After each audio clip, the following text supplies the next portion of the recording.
with one of the producing companies pulling out and stuff. But those last few episodes, although really funny and really good, strong scripts as far as I'm concerned, they looked awful because they looked like they were just filmed in this house. There was one set in a legal firm, but it looked like it was just the house they were living in. It all looked the same.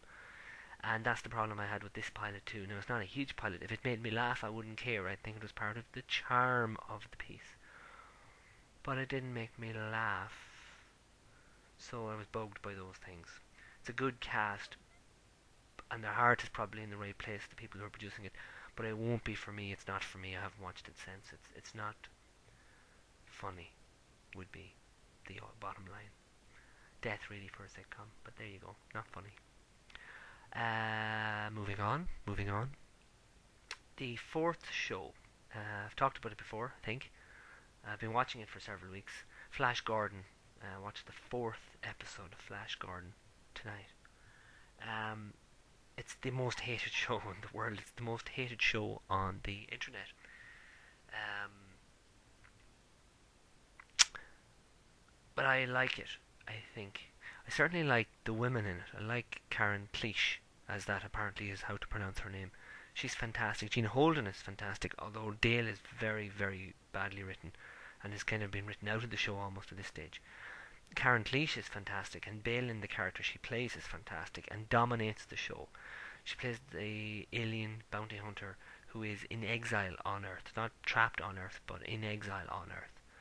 And she is cool. She is a great fighter. She scowls at everybody. In this episode, she eats a bomb, swallows a bomb. It makes sense within the confines of the episode, sort of, maybe, kind of. She's cool, she's sexy, she's worth watching. She is, in herself, an interesting TV series. Unfortunately, everything that happens around Balin isn't good, would be the way to say it. The episode makes no great sense in so many ways. It revolves around an alien soldier with a morphing type device that arrives on Earth disguised as Flash's father. He has been sent by Ming in a very wishy-washy way to kill scientists, get information from scientists. The scientists who worked with Flash's father 13 years ago on the Rift technology. Why Ming suddenly sends this guy after these scientists at this point in time is never really made clear. The characters on Earth make a supposition about it. Ming only appears in two scenes. They're awful to watch because Ming is just badly miscast. But it's not really clear as to why he wants these scientists. He doesn't seem to want them very much. It's also not clear why he sends this soldier with the morphing technology. It's a newly developed technology, we learn, and apparently the whole future of the morphing technology program depends on the success of this one soldier.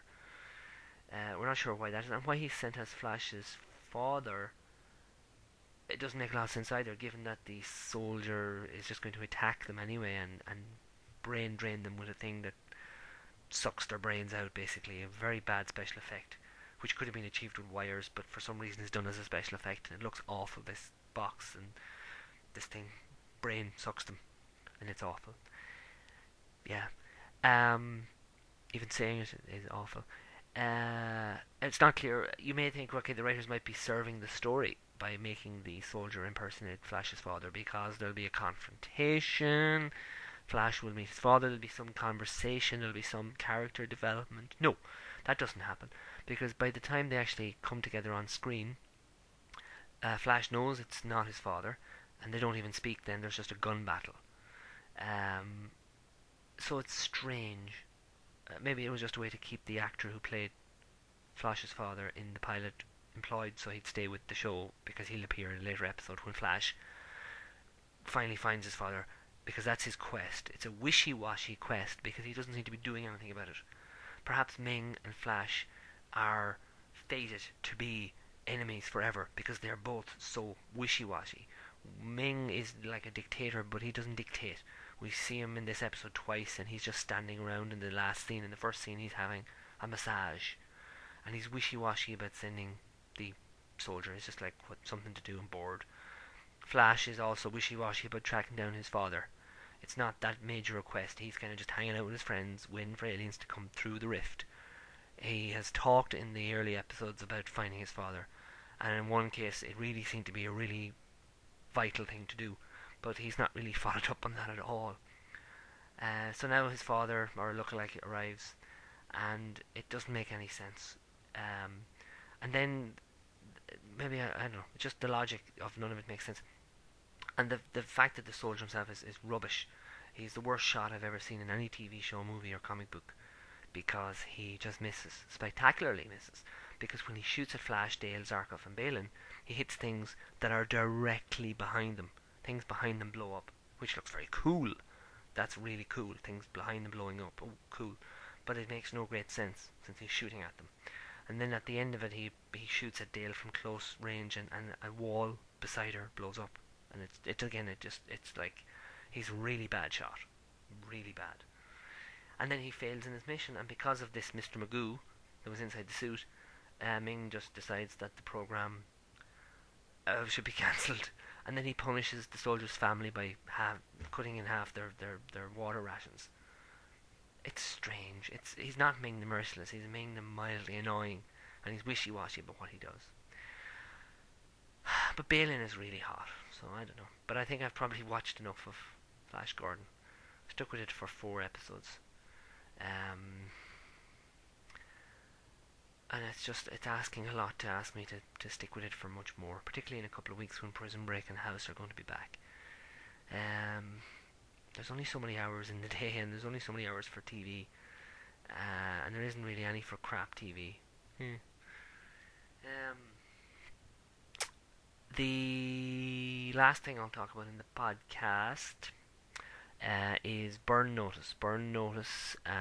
Watched the 9th episode of Burn Notice last night.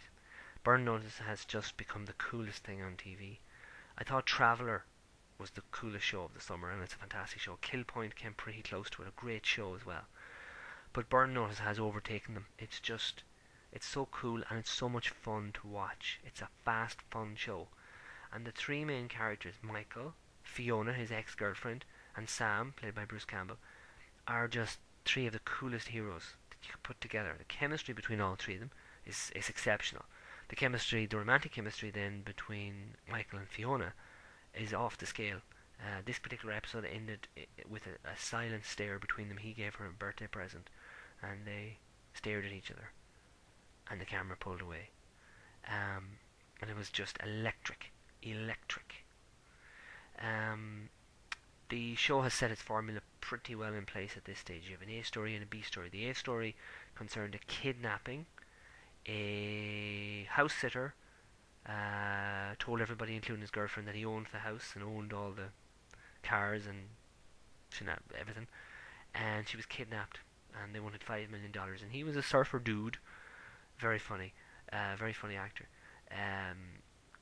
And he had no money, so Michael comes to the rescue because a person knows a person who knows a person, and he ends up coming to rescue.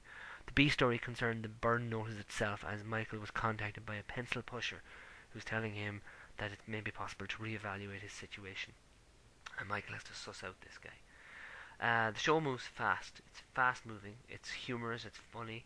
It's very, very cool. There's twists and turns in both stories that I didn't see coming. The whole thing is done with a narration that's also funny. It's stylish. The violence is surprisingly visceral stuff. It's really, it hits you in the you know what. It's strong, but it doesn't hurt the escapism of the show. It just adds to the edge, gives the show an edge. It's a great show. It's a brilliant show. It's the show that has won my heart this summer. It's overtaken even Traveller as the best thing on TV at the moment. And it's been a hell of a summer for TV for new shows. Like Greek is also fantastic.